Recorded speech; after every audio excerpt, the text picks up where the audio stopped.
Operation London Bridge. That's the code name given to the plan in place for the days and weeks after Queen Elizabeth II's passing.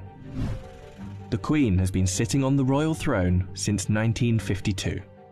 That's the longest reign of any monarch in British history. And during that time, she's seen over a dozen UK Prime Ministers, nearly 20 Summer Olympics, and over half a dozen popes. The Queen is the cornerstone to the Commonwealth, the patron to almost 600 organisations and charities, and plays a pivotal role in the UK's alliance with many countries. So her passing will bring about a lot of change. Not just for the United Kingdom, but potentially the world.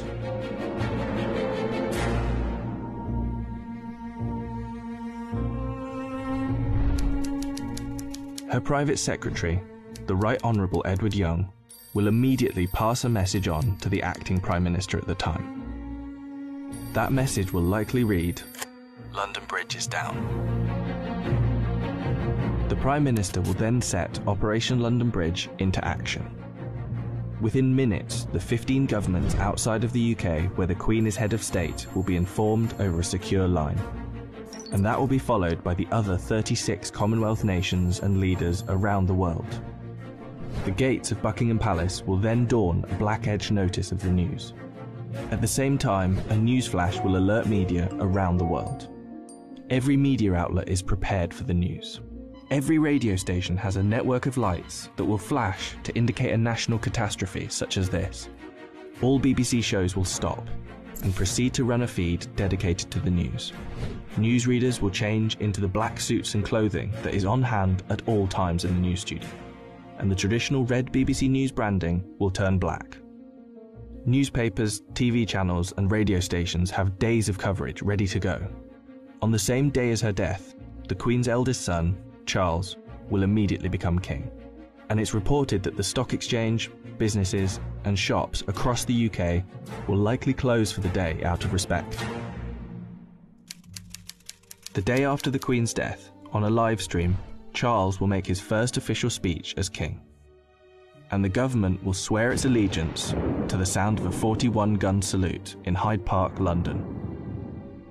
After that, King Charles, if this is the name he so chooses, will set off on a UK tour, visiting the leaders of government in the capitals of each country, Edinburgh, Belfast and Cardiff, before returning to London.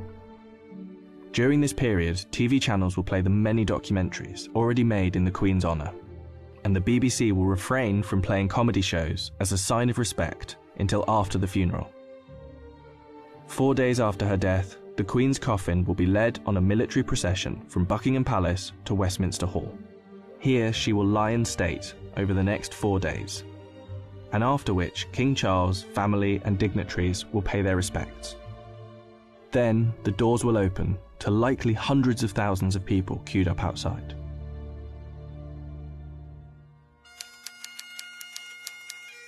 The funeral is estimated to take place 10 to 12 days after the Queen's passing.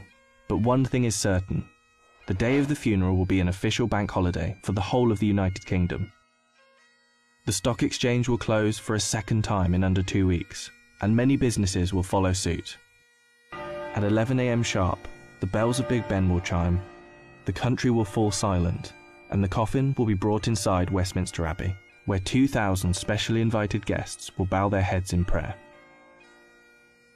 After the service, the coffin will be taken to Windsor Castle, and then finally to St George's Chapel, where Queen Elizabeth II will likely be laid to rest next to her father, King George VI. Likely within a year after the funeral, an official coronation for King Charles will take place on yet another bank holiday. All in all, accounting for the multiple bank holidays, funeral expenses and coronation celebrations, the Queen's passing is estimated to cost the UK economy billions of pounds. In addition, hundreds of changes will happen across the UK in the months to come. New British currency will be printed with the King's portrait, and the Queen's currency will slowly be removed from use.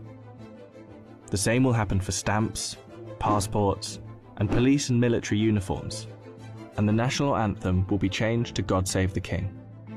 Not to mention how the world and Commonwealth will react to the new king could alter the British royal family forever.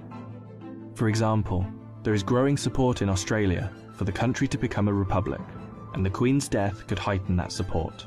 This could lead other countries to follow suit, which would almost certainly weaken the British monarchy. This scenario will one day be upon us. Operation London Bridge will be triggered, and arguably the biggest funeral of our lifetime will be witnessed around the world. This will be the end of an era.